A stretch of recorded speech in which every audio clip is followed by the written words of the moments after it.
Hey YouTube, today we're going to try and get this Oliver OC-46 running.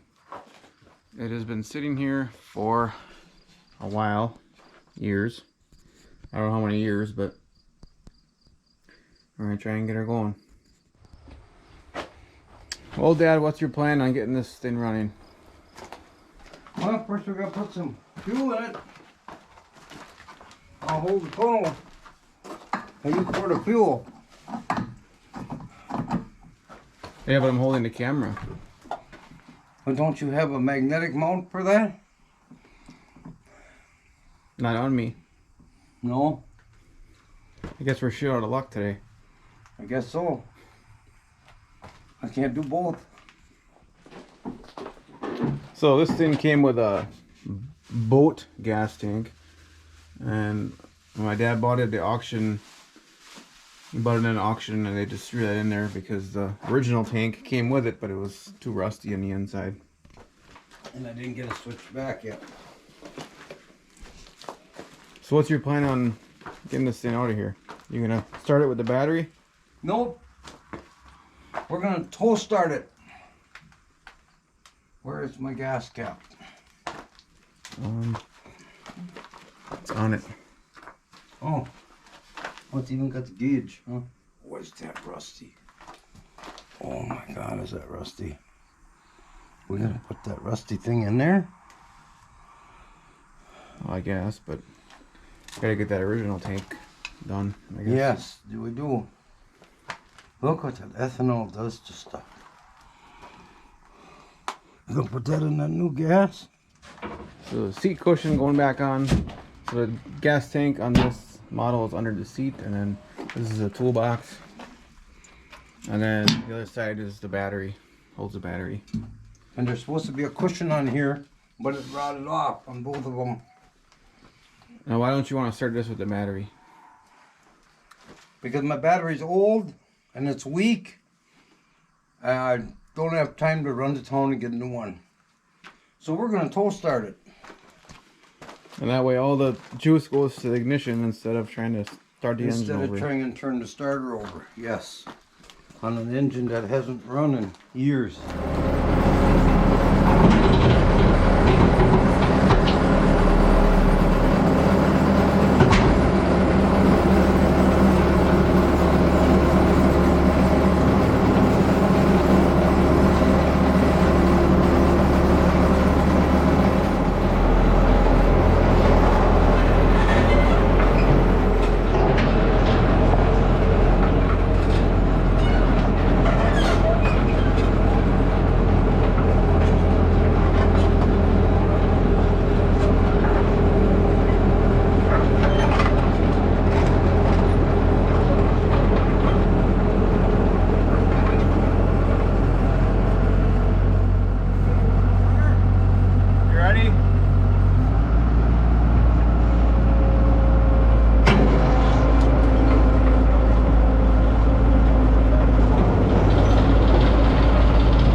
how was your ride? Well, I was okay when I was in third. But when I put that sucker in high, it was vibrating my tooth out. Tooth or teeth? Oh, I got a tooth left. So it's shuttle transmission? Yep. No matter what gear you're in, you go forward or back, and she'll do it. I noticed too that when you put the loader up, you don't have to hold the lever. It'll just go. Yeah, it's got built-in detents. Go till it's all the way up, go till it's all the way down. And I think it kick itself out. And it's self-leveling bucket, which is very nice, because you're always struggling to find level when you're lifting something. And this thing will do it on its own. And if you're digging, it's got this little rod here going through the tube, and when this rod is even with this end of the pipe, the face of your bucket is level. That's your guide, so you don't dig too much. And then if you go beyond that, and then she'll start digging. So that's pretty nice too. And the hydraulics on here for a small machine are incredible. Well, I believe Ware designed this loader for the OC-4 with Oliver. With Oliver, And it's the most balanced machine ever in its day. And they put weights on the back to counteract your load on the front. Yep. And them babies are heavy. They're pretty good looking. How much does this thing weigh? She's real close to 8,000 pounds with the motor. So she's a heavy one. She's a heavy one. That's gonna weigh a lot more than the OC-6, which has got more horsepower. Right. But they each got their use. This was OC-6 was more of an agricultural model. Yeah, that's It an was ag tractor. definitely built for farm use. This is a construction dozer. My cousin years ago had a house moved, and he tried for 3 weeks, him and my dad, to backfill it, and with a tractor and a loader, and all the tractor do is spin. They'd get a little bit in the bucket and they were getting nowhere. So he says, come with your little cat. So I went over there with this and I backfilled his house in 20 minutes. And I was back home, heading home. And they had tried for 3 days and got nothing done. But when you go to push in the pile, the tractor would spin. This thing here does not. Yeah, that's the nice thing with tracks, crawlers. She'd go into them big hard piles of clay and sand mix he had, and she'd tear it right out. And I could backfill. So what spot turn? Up till 58, they made these crawlers. They did not have spot turn. They were like this one, where you would break one track for turning, and they'd have power to them, but you'd break the one you want, which way you want to turn. These were set up the same up through 58. This is a 59. In 59 they put spot turn on them, which means each track's got a set of clutches. So when you pull the brake, you ain't just braking the track, you're clutching it, taking the clutch right off, and she'll spin around right in its own length. Incredible little machine. And I will do a video as well on this model, and I'll show you the features, the specs, you know, horsepower, something like that, everything like that. I think it's got around, since I don't believe it had a belt pulley ever, as well as the OC-6 I don't believe did. I don't think they were tested for belt horsepower. You could put a belt pulley drive off the PTO on these and run the belt to the back here. Possibly. This one I don't know. But another thing I did when I got this thing, the headlights were behind the grill, and I didn't like the way it looked. So I put them in front of the grill, and now I call it bug eyes.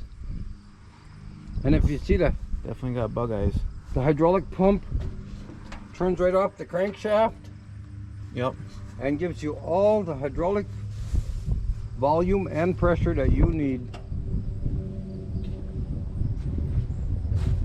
And this is the 3-cylinder Hercules, right? Because it Yep. started with a 4-cylinder, I believe. But the balance on that thing is incredible. I mean, the way they balance the loader to the machine. They found the pivot point and the mounting point to make the whole thing balanced. Yeah, not the easiest to get on, and there's not a lot of room up here, but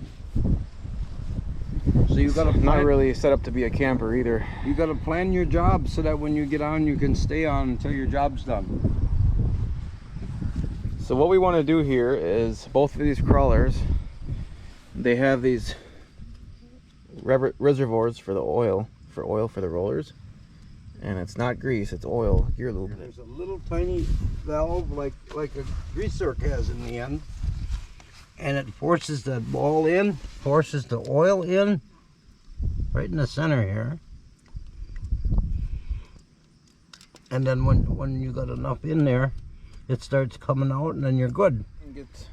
We don't have a tool, but There's 4 little reservoirs for the track rollers, and then there's a couple more hither and yon. There's one right up there for the front wheel, that coaster wheel. I think you're. so we're gonna see if we can get some oil in them. And I think they're. Well, you see these sprockets, how good a shape they're in, yeah? They're not peaked at all.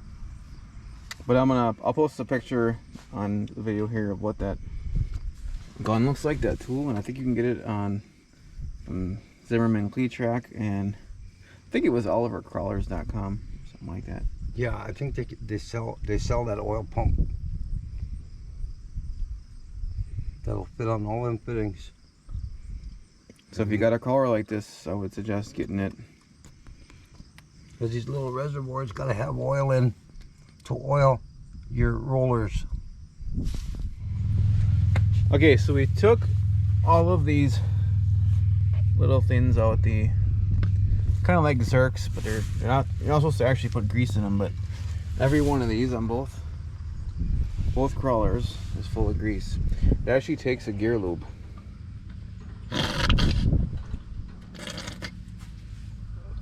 So what we're gonna do is just get as much gear lube in as we can, and that'll be good for now. Because I guess the best thing to do would be to take the whole thing apart and clean the grease out, put the gear lube in it. But that obviously would be a big job. So Dad, where'd you buy this OC-46? Bought it up at an auction in Dorconi. Yeah? Yep. And there was a guy that had his own little construction business for a couple of years. And he's telling everybody, I'm going to buy that little son of a bitch, and I'll run it till it dies and haul it to the scrap man. Yeah? And I said, the hell you will. You were gonna say something else. And then there was, yeah, and then there was a scrap man there who thought he was going to get it cheap. They both got an education. That's all I'm going to say about that. Too nice to go to the scrap guy, huh? Well, yeah. Alright, so what we did here is we got as much grease as we could out of each one, put some oil in it, gear lube, and then put them back in. At least they're all full. We know there's lubricant in them, even if it's not the right thing. They had grease. I guess you can use corn head grease in these. Some people recommend it.